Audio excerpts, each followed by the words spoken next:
Welcome everyone. और देखो भाई, ऐसा है कि सबसे बढ़ के पैसा है, लेकिन पैसे से भी बढ़ के इज्जत है। और उसी इज्जत की बात जो है ये एक्ट करता है कि भाई किसी भी वुमेन का जो इनडिसेंट रिप्रेजेंटेशन होता है ना, मतलब कि असिस्ट या कह सकते अभद्र, जैसे किसी एडवर्टाइज में, किसी पब्लिकेशन में, किसी राइटिंग में, किसी पेंटिंग में, या किसी भी तरीके से यदि किसी वुमेन का, किसी महिला का गलत तरीके से रिप्रेजेंटेशन किया जा रहा है, इनडिसेंट रिप्रेजेंटेशन, अभद्र दर्शन या अभद्र दृश्य जो है उसका सामने चित्रित हो रहा है, दिख रहा है हमको, तो उसी से प्रोटेक्शन करने के लिए, उसी से बचाने के लिए जो है इस एक्ट को गवर्नमेंट ऑफ इंडिया ने बनाया था, सेंट्रल गवर्नमेंट ने बनाया था। तो डील करते हैं आगे। जो भी हैं सारे मेरे हैंड रिटन, मैंने उसको बनाया है, हैंड रिटन नोट्स शॉर्ट में कर दिया है, पिक्चर में, पिक्चर फॉर्म में उसको मैंने कोशिश की है कि आप लोग के लिए इजी टू इजी वे में जो है मैं उसको ला सकूं और समझा सकूं। तो देखो भाई, सबसे पहले तो आपने घबराना नहीं है। और घबराना नहीं है का अर्थ ये है कि आपको बिना बेयर एक्ट के यहाँ पे आना नहीं है। ठीक है। तो देखो, सबसे पहले हम लोग प्रियम्बल से स्टार्ट करते हैं। इसका प्रियम्बल क्या कहता है? इसका प्रियम्बल ही सब कुछ आपको बता देगा कि आगे जो एक्ट में क्या बातें लिखी हैं वो सब क्या है। देखो, प्रियम्बल सबसे पहले आपको बताता है नेचर। ठीक है, क्या नेचर है इसका? प्रिवेंटिव नेचर है और प्रोहिबिटरी नेचर है। मतलब ये रोक लगा रहा है। ठीक है, किसी काम को करने से रोक लगा रहा है, तो इसका नेचर कैसा है? प्रिवेंटिव नेचर का है। इसका ऑब्जेक्ट क्या है? तो इसका ऑब्जेक्ट है जो वुमेन का इनडिसेंट रिप्रेजेंटेशन हो रहा है उसको प्रोहिबिट करना, उसको रोकना। ठीक है। ये बात क्या बताता है? प्रियम्बल ये सारी बातें बताता है। अब रिप्रेजेंटेशन किन किन तरीकों से हो रहा है, किन किन मोड्स से हो रहा है? तो देखो, जैसे एडवर्टाइजमेंट हो गया, पब्लिकेशन हो गया, ठीक है, राइटिंग हो गया, पेंटिंग हो गया, फिगर्स हो गए, या कोई भी अदर मैनर हो सकता है। ठीक है, या फिर कोई ऐसा मैटर जो इन चीज़ों से कनेक्ट करता हो, ये जो चीज़ें दे रखी इनसे कनेक्ट कर रहा हो, या ऐसा मैटर जो इंसिडेंटल हो इन चीज़ों से। ठीक है, तो किसी भी तरीके से यदि उसका इंडिसेंट रिप्रेजेंटेशन हो रहा है तो उसमें रोक लगाने का काम जो है ये एक्ट करता है। और यही बात जो है इसका प्रियम्बल स्पष्ट रूप से हमको बताता है। अब देखो, सेक्शन वन और भी सारी बेसिक डिटेल जो है यहाँ पे लिख रखी हैं। देखो, शॉर्ट टाइटल क्या है? The indecent representation of women prohibition act 1986। Extent कहाँ कहाँ पे लागू होता है? तो भाई ये पूरे इंडिया पे लागू होता है। 2019 में जो Jammu and Kashmir reorganisation act जो आया है, रीऑर्गेनाइजेशन अमेंडमेंट एक्ट जो आया था, उसके बाद से जो है क्या हुआ है, उसके बाद से ये जो है सारे इंडिया में लागू होने लगा है। और इसको प्रेसिडेंट की असेंट कब मिल गई थी? तो 23 दिसंबर 1986 में इसको प्रेसिडेंट की असेंट मिल चुकी है। कमेंसमेंट कब से हुआ है? याद रखना, ये बहुत इंपॉर्टेंट चीज है कि क्योंकि दोनों डेट बिल्कुल भी सिमिलर नहीं है। एक 23 दिसंबर 1986 है, तो उस समय प्रेसिडेंट की असेंट मिल चुकी थी। कमेंसमेंट इसका हुआ है गांधी जी के बर्थडे के दिन।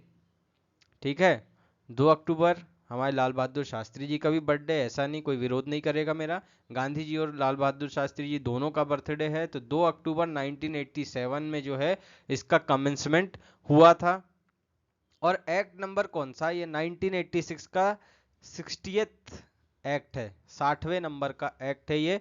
और इसका जो सेक्शन 10 है वो एक बात करता है कि पावर टू मेक रूल्स। तो सेंट्रल गवर्नमेंट को यहाँ पे पावर दे रखा है कि इस एक्ट के अंदर जो है किसी भी तरीके के रूल लाने होंगे तो वो सेंट्रल गवर्नमेंट बना सकती है। लेकिन कुछ एक प्रोविजन ऐसे भी आएंगे जहाँ पे स्टेट गवर्नमेंट के पास भी पावर होती है कि वो अपना ऑफिसर अपॉइंट करती है किसी पर्टिकुलर चीज के लिए। सो डील करेंगे उससे भी।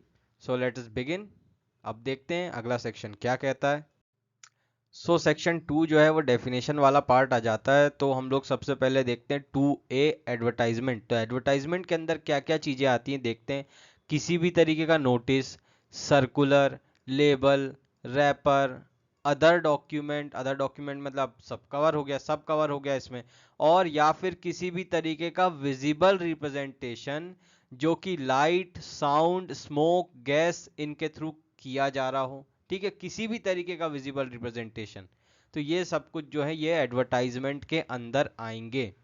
डिस्ट्रीब्यूशन, डिस्ट्रीब्यूशन यानी क्या होता है? तो देखो, डिस्ट्रीब्यूशन का इसने सिंपल सा बताया है कि भाई सैंपल के माध्यम से यदि हम किसी चीज को डिस्ट्रीब्यूट करते हैं, जैसे नहीं हम लोग पैम्पलेट्स बांटते हैं, ठीक है, तो हम लोग सोचे कि यार चलो आज 4-5 ही पैम्पलेट बांट के देखते हैं क्या रिस्पॉन्स आता है, उसके बाद और बंटवाएंगे। तो कहने का अर्थ ये है कि सैंपल के मीडियम से जो डिस्ट्रीब्यूशन हो रहा है किसी भी चीज का, तो वो डिस्ट्रीब्यूशन के अंदर आएगा। ठीक है, अब चाहे वो डिस्ट्रीब्यूशन फ्री में क्यों ना हो रहा हो, या चाहे वो डिस्ट्रीब्यूशन पेड क्यों ना हो रहा हो, किसी भी तरीके से, या तो फ्री भी हो रहा होगा या किसी भी अदरवाइज किसी भी तरीके से हो रहा होगा, तो वो सब कुछ जो है डिस्ट्रीब्यूशन के मीनिंग के अंदर आएंगे।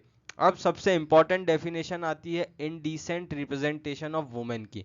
ठीक है, ये बहुत इंपॉर्टेंट डेफिनेशन है और क्वेश्चन जो है इसका आता है कि कहाँ पे डिफाइन कर रखा है इनडिसेंट रिप्रेजेंटेशन ऑफ वुमेन को, तो याद रखना है सेक्शन 2C में डिफाइन कर रखा है। 2A में एडवर्टाइजमेंट, 2B में डिस्ट्रीब्यूशन और 2C में जो है इनडिसेंट रिप्रेजेंटेशन ऑफ वुमेन को डिफाइन कर रखा है। तो क्या बोलता है तो डेफिनेशन ये कहती है कि डिपिक्शन, जिसको रिप्रेजेंटेशन भी कह सकते हैं, डिपिक्शन यानी चित्रण, ठीक है, किसी भी चीज को पिक्चराइज करना, तो डिपिक्शन इन एनी मैनर, किसी भी मैनर में डिपिक्शन करना, रिप्रेजेंटेशन करना, चित्रण करना of of figure of women, ठीक है, वुमेन महिला का चित्र, या फिर फॉर्म ऑफ वुमेन, या बॉडी ऑफ वुमेन, या कोई भी पार्ट ऑफ वुमेन। ठीक है, किसी भी चीज को आप यदि चित्रित करते हैं, ठीक है, और जो चित्रण हो रहा है, जो डिपिक्शन हो रहा है, उसका नेचर कैसा है, उसका नेचर है इनडिसेंट, उसका इफेक्ट कैसा हो रहा है। ठीक है, जो आप फोटो दिखा रहे हैं, यदि आपने कोई भी फोटो मान लीजिए अपने एडवर्टाइजमेंट में दी, ठीक है, और वो एडवर्टाइजमेंट की जो फोटो है वो यदि इनमें से कोई एक उसका इफेक्ट हो जाता है, तो वो इनडिसेंट रिप्रेजेंटेशन ऑफ वुमेन के अंदर आएगा। तो इफेक्ट क्या क्या है, पहला है इनडिसेंट टू वुमेन, कि महिला के प्रति अभद्र है वो, ठीक है, उसका इफेक्ट ऐसा हो रहा है। या फिर आपने जो एडवर्टाइजमेंट में फोटो दी है वो डेरोगेटरी टू वुमेन है, मतलब कि महिला के प्रति अपमानजनक है वो तस्वीर जो है। या फिर डेनिग्रेटिंग है, डेनिग्रेटिंग का मतलब होता है बदनाम करना, कि भाई वो उस पर्टिकुलर वुमेन को बदनाम कर रही हो, ऐसी है आपने फोटो दे दी उसको एडवर्टाइजमेंट में। या फिर वो पब्लिक मोरालिटी या मॉरल्स को डिप्रेव, करप्ट या इंजर करती हो।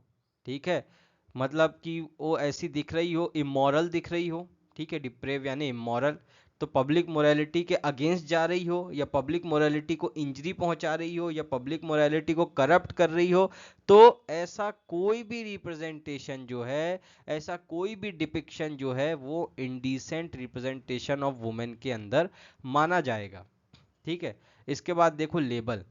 लेबल क्या होती है भाई, वो जो दो तरीके की लेबल आती है उनकी बात मैं नहीं कर रहा हूँ, यहाँ पे दूसरे लेबल की बात चल रही है। ठीक है, लेबल क्या होता है, तो लेबल का मतलब होता है रिटन, मार्क्ड, स्टैम्प्ड, प्रिंटेड या ग्राफिक मैटर। ठीक है, कोई रिटन मैटर, या कोई मार्क्ड मैटर, या कोई स्टाम्प्ड मैटर, या कोई प्रिंटेड मैटर, या कोई ग्राफिक्ड मैटर, जिसको किसी जगह पे या तो अफिक्स किया गया है किसी पैकेज में, जिसको किसी पैकेज में अफिक्स किया गया है, या फिर जो किसी पैकेज में अपीयर हो रहा है। ठीक है, उसको हम क्या बोलते हैं, उसको हम बोलते हैं लेबल। ठीक है, क्या होता है लेबल, कोई भी रिटर्न मैटर, या कोई भी मार्क्ड मैटर, या कोई भी स्टाम्प्ड मैटर, या कोई प्रिंटेड मैटर, या कोई ग्राफिक मैटर। नहीं देखा हम लोग बॉक्सेस होते हैं, देखो पैकेज क्या होता है, अभी पैकेज समझोगे तो आपको समझ में आ जाएगा लेबल क्या है। पैकेज का अर्थ होता है कोई भी बॉक्स, कोई भी कार्टन, ठीक है, कोई भी टिन, कोई भी अदर कंटेनर।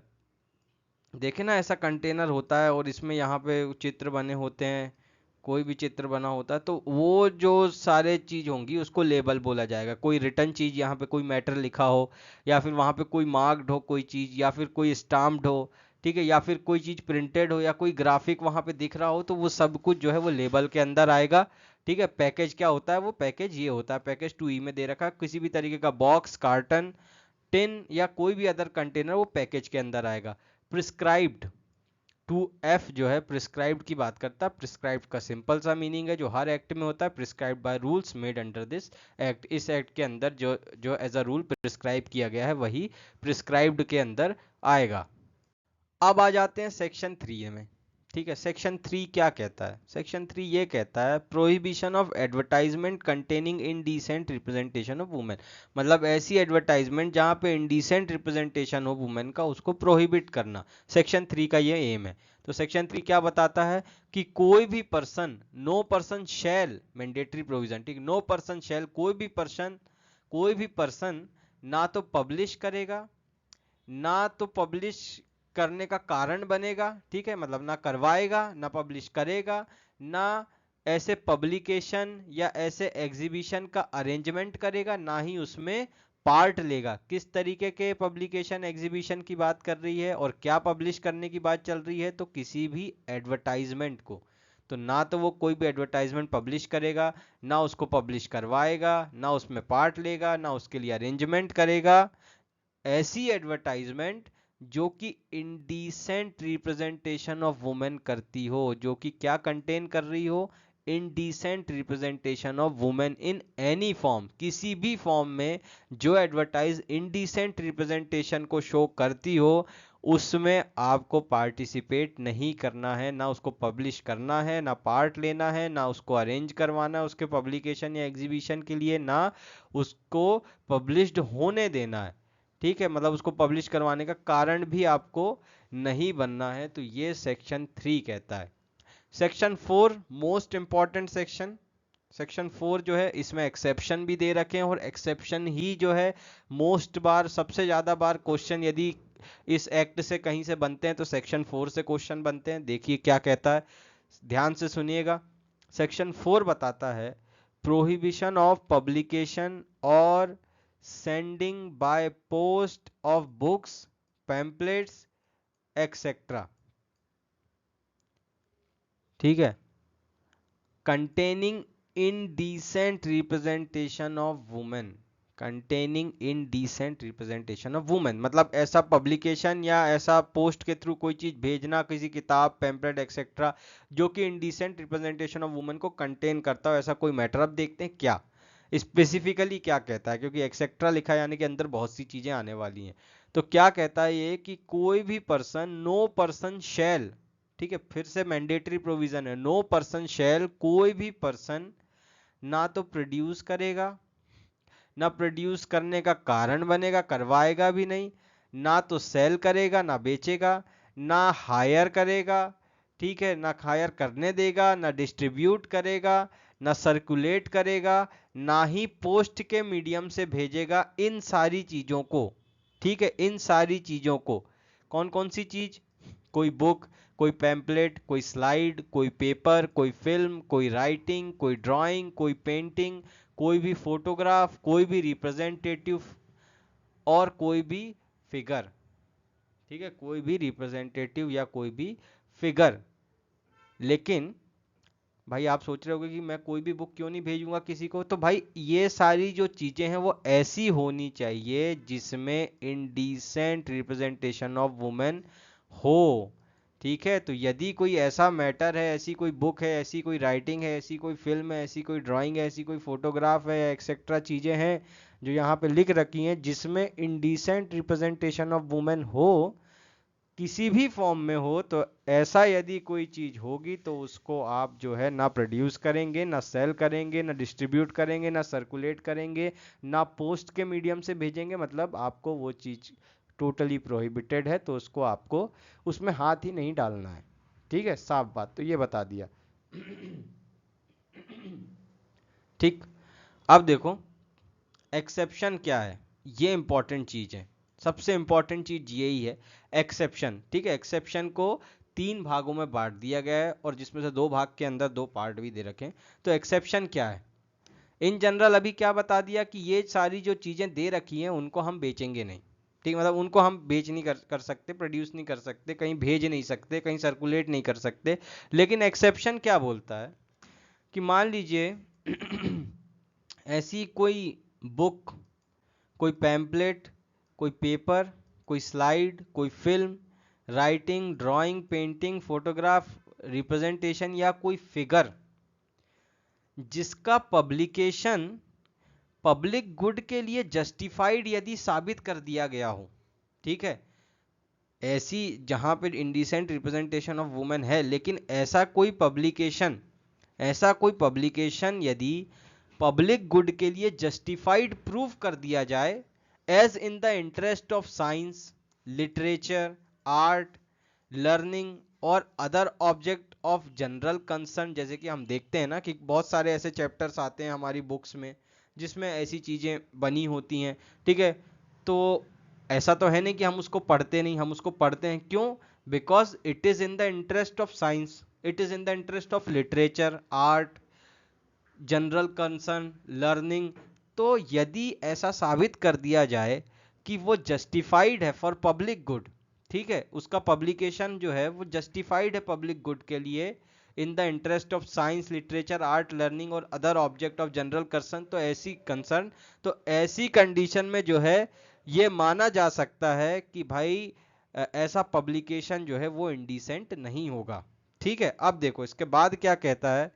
एक बात तो ये हो गई, और दूसरा ये कहता है कि ऐसी कोई बुक, पैम्पलेट वगैरह जो हैं विच इज केप्ट, यदि उनको रखा जा रहा है या उनको यूज किया जा रहा है बोनाफाइड फॉर रिलीजियस पर्पस, यदि गुड फेथ में उनको रिलीजियस पर्पस के लिए रखा गया है, या गुड फेथ में यदि उसका इस्तेमाल किया जा रहा है फॉर रिलीजियस पर्पस, तो ऐसी कंडीशन में भी जो है वो इसके एक्सेप्शन के अंदर आ जाएगा।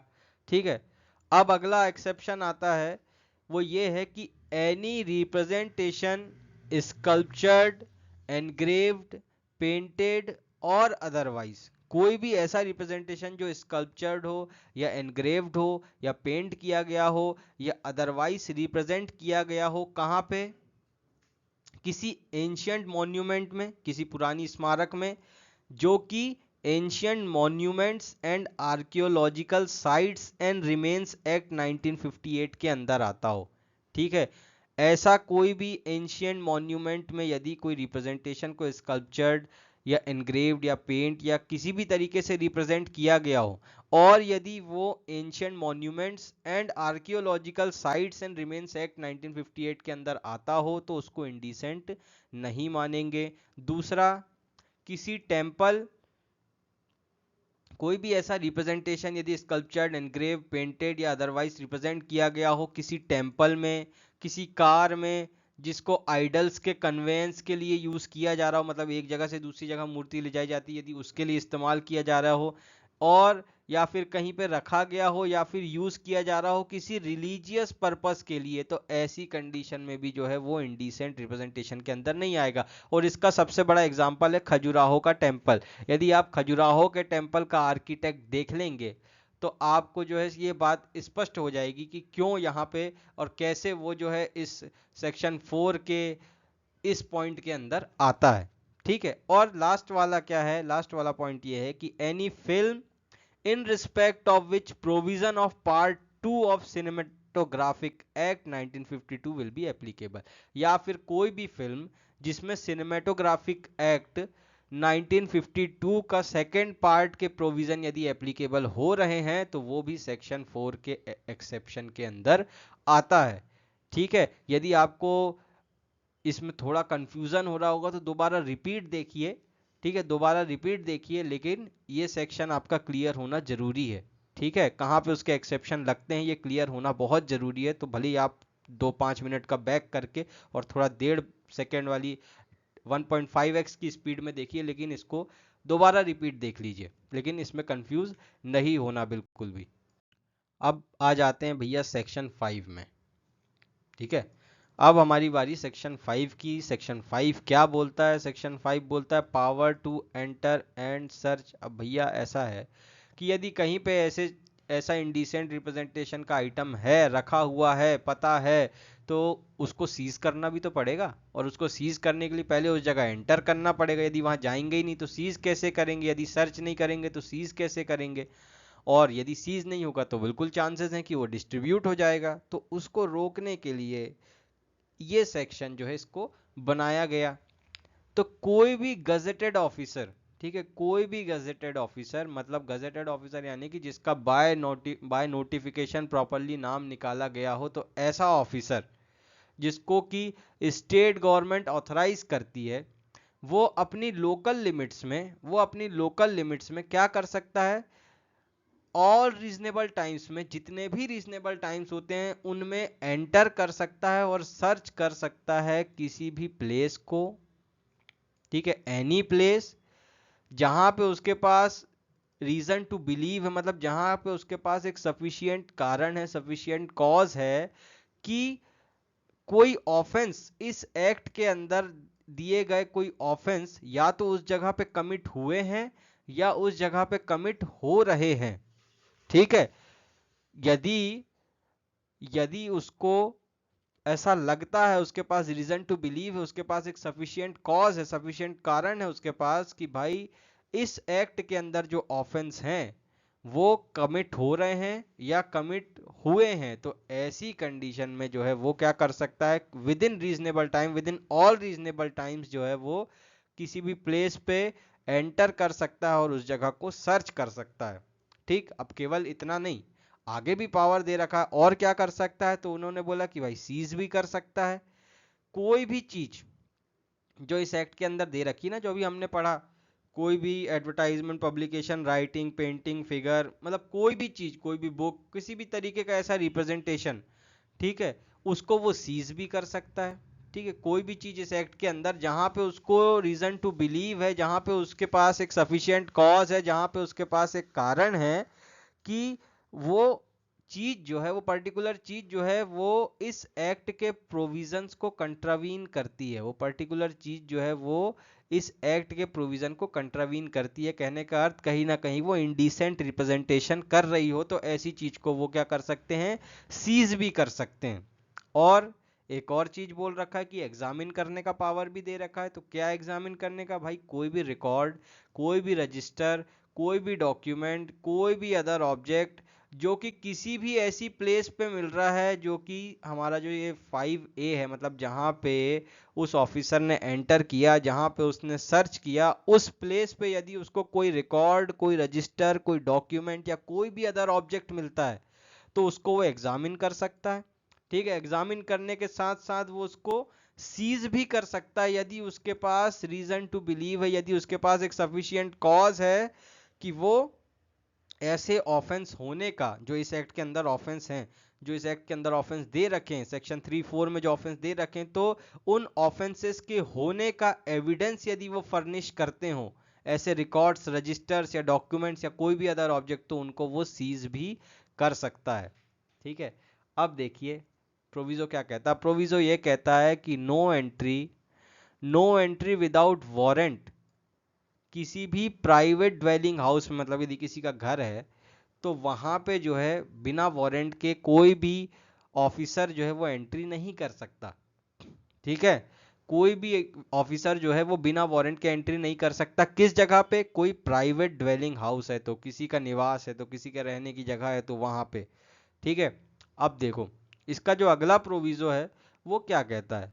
इसका अगला प्रोविजो ये कह रहा है कि मान लीजिए जो है, जो एडवर्टाइजमेंट है, उस एडवर्टाइजमेंट को यदि सेपरेट नहीं किया जा सकता, मान लीजिए वो ऐसा अटैच्ड है, ठीक है, और या फिर अदरवाइज किसी भी तरीके से, जब तक कि इंटीग्रिटी, यूटिलिटी या सेलिएबल वैल्यू यदि किसी एडवर्टाइजमेंट की है, ठीक है, या मान लीजिए कोई एडवर्टाइजमेंट है वो किसी डॉक्यूमेंट, आर्टिकल या थिंग पे है, ठीक है, किसी डॉक्यूमेंट, आर्टिकल या थिंग पे यदि कोई एडवर्टाइजमेंट लगा हुआ है और उस एडवर्टाइजमेंट को सेपरेट नहीं किया जा सकता उस जगह से। ठीक है, कब तक, जब तक कि यदि उसको सेपरेट करेंगे तो ऐसे में क्या हो रहा है कि उस ऑब्जेक्ट की या उस डॉक्यूमेंट की या उस आर्टिकल की इंटीग्रिटी, यूटिलिटी या सेलिएबल वैल्यू जो है वो कम हो जा रही है।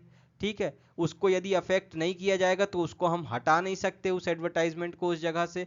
तो ऐसी कंडीशन में जिस डॉक्यूमेंट पे, जिस आर्टिकल पे या जिस भी चीज पे, जिस भी थिंग पे ऐसा कोई एडवर्टाइजमेंट या ऐसा कोई कंटेंट दे रखा है तो उस चीज को भी सीज किया जा सकता है। ठीक है, जैसे मान लीजिए कि एक बहुत बड़ा पोस्टर है, ठीक है, एक बहुत बड़ा पोस्टर है, उस पोस्टर के छोटे से पार्ट में जो है किसी एडवर्टाइजमेंट को दे दिया, ठीक है, किसी इंडिसेंट रिप्रेजेंटेशन के एडवर्टाइजमेंट को दे दिया। अब वो पोस्टर जो है वो लकड़ी का था, ठीक है, मतलब लकड़ी पे उस पोस्टर को बनाया गया था कैसे भी करके, और उसी में नीचे थोड़े से पार्ट में ऐसी कोई एडवर्टाइजमेंट दे रखी थी उन्होंने, तो अब उसको हटा पाना बहुत मुश्किल था। तो ऐसी कंडीशन में उस पूरे लकड़ी के, उस पूरे वुडन वर्क को जो है, उस पूरे कि पूरी लकड़ी को ही जो है क्या किया जा सकता है, सीज किया जा सकता है। ठीक है, उस पर्टिकुलर थिंग को ही सीज किया जा सकता है। तो यहाँ पे ये बात बता रहा है।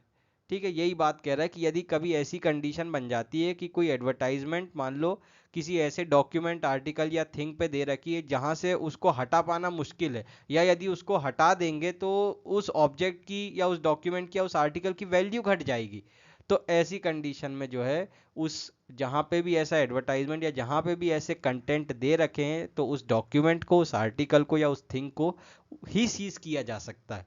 ठीक है, केवल एडवर्टाइजमेंट नहीं, जहां पे भी वो चीज दे रखी है उसी जगह ही कुछ सीज किया जा सकता है, बता दिया कि मतलब उस पर्टिकुलर ऑब्जेक्ट को, उस पर्टिकुलर डॉक्यूमेंट या उस पर्टिकुलर आर्टिकल को ही सीज किया जा सकता है। दूसरी बात, अब क्या कहता है इसके बाद, ये कहता है कि सीआरपीसी जो है वो अप्लाई होगा सर्च और सीजर में।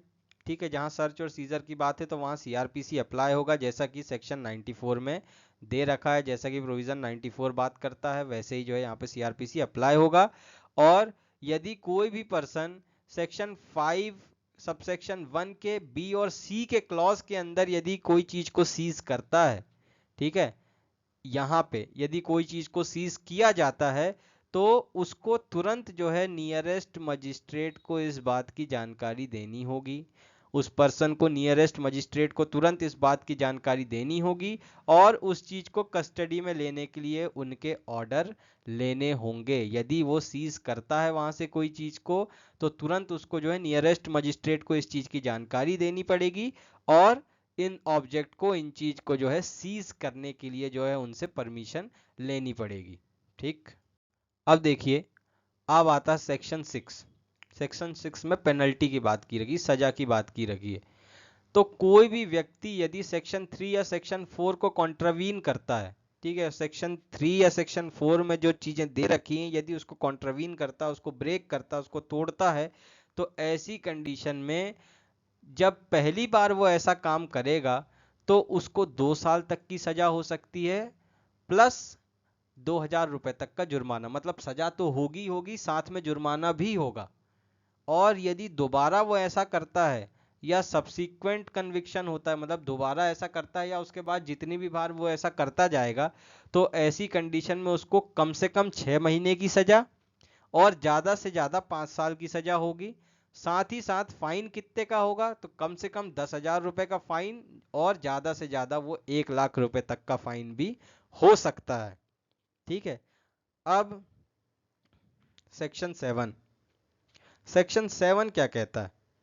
7 बताता है ऑफेंसेस बाय कंपनीज। मान लीजिए कि अब कंपनी के द्वारा यदि कोई ऐसा ऑफेंस कर दिया गया, हो सकता है भाई एडवर्टाइजमेंट तो कंपनी भी कर सकती है, तो यहाँ पे क्या बोलता है कि यदि कंपनी के द्वारा यदि ऐसा ऑफेंस कमिट होता है तो ऐसी कंडीशन में लाइबिलिटी किन किन लोगों के ऊपर रहेगी। ठीक है, अब कंपनी तो खुद पैदल चल नहीं सकती या कंपनी तो खुद पोस्टर चिपका नहीं सकती, तो भाई लाइबिलिटी किसके ऊपर रहेगी, वो बात यहाँ पर। लेकिन ऐसा नहीं कि कंपनी पर्सन की डेफिनेशन के अंदर नहीं आती, company is also a person. ठीक है, अब देखिए क्या कहता है सेक्शन बताता है तो इस चीज की लाइबिलिटी जो पर्सन इंचार्ज होगा कंपनी का या कंपनी के बिजनेस को कंडक्ट करने के लिए, या फिर जो पर्सन रिस्पॉन्सिबल होगा, ठीक है, जो पर्सन इंचार्ज होगा या जो पर्सन रिस्पॉन्सिबल होगा कंपनी के प्रति या कंपनी के बिजनेस को कंडक्ट करने के लिए, और कंपनी खुद भी, क्योंकि company is also a person. ठीक, तो पर्सन की डेफिनेशन कहां दे रखी है वो बताइएगा। तो company is also a person, तो इसलिए कंपनी भी और जो पर्सन रिस्पॉन्सिबल हैं, जो पर्सन इंचार्ज हैं, वो भी लायबल होंगे। ठीक है, लेकिन मान लीजिए कि भाई ऐसा भी हो सकता है कि मान लीजिए कि दो पर्सन जो हैं वो रिस्पॉन्सिबल हों किसी कंपनी के बिजनेस कंडक्ट के लिए, और उसमें से एक व्यक्ति जो है 4 दिन से बीमार चल रहा हो और वो आ ही ना रहा हो, और ऐसी कंडीशन में क्या हो जाए कि उसके एब्सेंस में जो है जो दूसरा वाला व्यक्ति है वो ऐसा कोई एडवर्टाइजमेंट दे दे जहां पे इंडिसेंट रिप्रेजेंटेशन हो रहा हो, तो ऐसी कंडीशन में वो जो बीमार पड़ा है उसकी क्या गलती। तो उसके लिए भी यहाँ पे प्रोविजन दे रखा है, उसको भी बचाने के लिए प्रोविजन यहाँ पे दे रखा है। तो क्या कहता है कि नॉन लाइबिलिटी जो है कब साबित की जा सकेगी। ठीक है, यहां तो बता दिया कौन कौन से लोग लायबल हैं। तो यदि ऑफेंस जो है बिना उसके नॉलेज के कमिट कर दिया जाए, ठीक है, जो पर्सन इंचार्ज है या जो पर्सन रिस्पॉन्सिबल है, मान लीजिए दो पर्सन रिस्पॉन्सिबल है और एक जैसे बीमार वाली बात हुई, तो वो जो बीमार है उसकी नॉलेज के बिना ही यदि ऑफेंस कमिट कर दिया जाए तो ऐसी कंडीशन में जो है नॉन लाइबिलिटी उसकी हो जाएगी। ऐसी कंडीशन में वो लाइबल नहीं होगा यदि वो ये बात साबित कर देता है कि हमको तो इस चीज का नॉलेज ही नहीं था जब ये ऑफेंस किया गया। दूसरा, या फिर वो ये बताए कि हमने सारे ड्यू डिलिजेंस जो है उसको लगा दिए, हमने सारे एफर्ट लगा दिए, सारा जोर लगा दिया कि इस ऑफेंस को कमिट होने से रोका जा सके, हमने सारा जो है जोर लगा दिया इस ऑफेंस को कमिट होने से रोकने के लिए, पर उसके बावजूद भी यदि वो ऑफेंस हो गया तो ऐसी कंडीशन में भी जो है लाइबिलिटी आपकी हट सकती है। ठीक है, लेकिन आपको ये चीज साबित करनी होगी। तो ये बताता है। अब देखिए यहाँ जो ऊपर है, ऊपर जो बातें हमने सुनी, इनके इनमें चाहे कुछ भी लिखा हो, ठीक है, उनमें जो भी प्रोविजन दे रखे हैं, notwithstanding anything given there, वहां पे कुछ भी लिखा हुआ उसके बावजूद भी मान लीजिए कि यदि कोई ऑफेंस कमिट हुआ, कंपनी ने मान लीजिए कोई ऑफेंस कमिट किया, और जो ऑफेंस कमिट हो रहा है यदि उसमें कंसेंट, कन्निवेंस या फिर एट्रीब्यूटेबल टू नेग्लेक्ट, ठीक है, यदि उसमें यहाँ पे जो लोग दे रखे हैं ना, जैसे डायरेक्टर, मैनेजर, सेक्रेटरी या कोई भी अदर ऑफिसर ऑफ कंपनी, यदि उसकी कंसेंट थी, ऐसा ऑफेंस जो कमिट हो रहा था उसमें यदि उसकी कंसेंट थी या उसकी कॉन्निवेंस थी, मतलब मौनानुकूलता, ठीक है, मतलब कि उसने कुछ बोला नहीं, उसको बताया गया कि भैया ऐसा ऐसा काम हो रहा है यहाँ पे आप देख लो, उसने कुछ भी नहीं बोला, उसके बावजूद उसने कोई एक्शन नहीं लिया, तो ऐसी कंडीशन में, और या फिर उसने अनदेखा किया और उसके लिए वो जिम्मेदार है, तो ऐसी कंडीशन में जो है प्रोसीड और पनिश किया जा सकता है। ऐसी कंडीशन में उसके अगेंस्ट जो है प्रोसीडिंग चलेगी और उसको पनिशमेंट भी दी जाएगी। ठीक है, यदि ये बात साबित हो जाती है तो। क्या बात साबित हो जाती है? तो कि किसी डायरेक्टर, मैनेजर, सेक्रेटरी या कोई भी अदर ऑफिसर जो है, इनमें से कोई भी एक की यदि कंसेंट से या कोई भी एक की कॉन्निवेंस से या फिर उनकी नेग्लेंसी से, ठीक है, यदि वो नेग्लिजेंसी से, ठीक है, यदि वो नेग्लेक्ट कर देते हैं, अनदेखा करने के लिए, तो वो जिम्मेदार हैं यदि, तो ऐसी कंडीशन में जो है उनके अगेंस्ट प्रोसीडिंग चलेगी और उनको पनिश किया जाएगा। ठीक है, सभी को नहीं करेंगे लेकिन जिसकी कंसेंट थी उसको किया जाएगा। ठीक है, अब देखिए सेक्शन 7 हो गया। सेक्शन 8 क्या कहता है? सेक्शन 8 कहता है ऑफेंस शैल बी, इस एक्ट के अंदर जो ऑफेंस होंगे वो बेलेबल होंगे और कॉग्निजेबल नेचर के होंगे। और लास्ट सेक्शन जो है, लास्ट सेक्शन मतलब सेक्शन 10 लास्ट है, लेकिन 10 जो है हमने ऑलरेडी स्टार्टिंग में ही बता दिया था कि सेंट्रल गवर्नमेंट के पास रूल मेकिंग पावर है। तो सेक्शन 9 जो है वो क्या बताता है? Protection of action taken in good faith. ठीक है, तो बोलता है कि किसी भी तरीके का सूट, किसी भी तरीके का प्रोसिक्यूशन, किसी भी तरीके की legal proceeding central government, state government और उसके द्वारा इस एक्ट के अंदर अपॉइंटेड किसी भी ऑफिसर के अगेंस्ट नहीं चलाई जाएगी। किस चीज के लिए? जो भी एक्ट उन्होंने यहाँ पे किया है या जो भी एक्ट करने के लिए वो इंटेंडेड हैं, जो एक्ट करने वाले हैं, ठीक है, तो यदि उन्होंने जो भी एक्ट यहाँ गुड फेथ में किया है तो उसके अंतर्गत जो है उनके अगेंस्ट किसी भी तरीके का सूट, प्रोसिक्यूशन या अदर लीगल प्रोसीडिंग नहीं लाई जाएगी। तो एक तरीके से उनको सेफगार्ड किया गया, उनको सेफ किया गया है सेक्शन 9 के अंदर। तो आई होप आपको जो है ये एक्ट समझ में आया होगा। एक आधा घंटे में जो है हमने इस एक्ट को कंप्लीट कर दिया है। और बाकी थैंक यू सो मच। बाकी किसी को कोई भी डाउट हो तो आप यहाँ कमेंट सेक्शन में कमेंट करके पूछ सकते हैं। Thank you.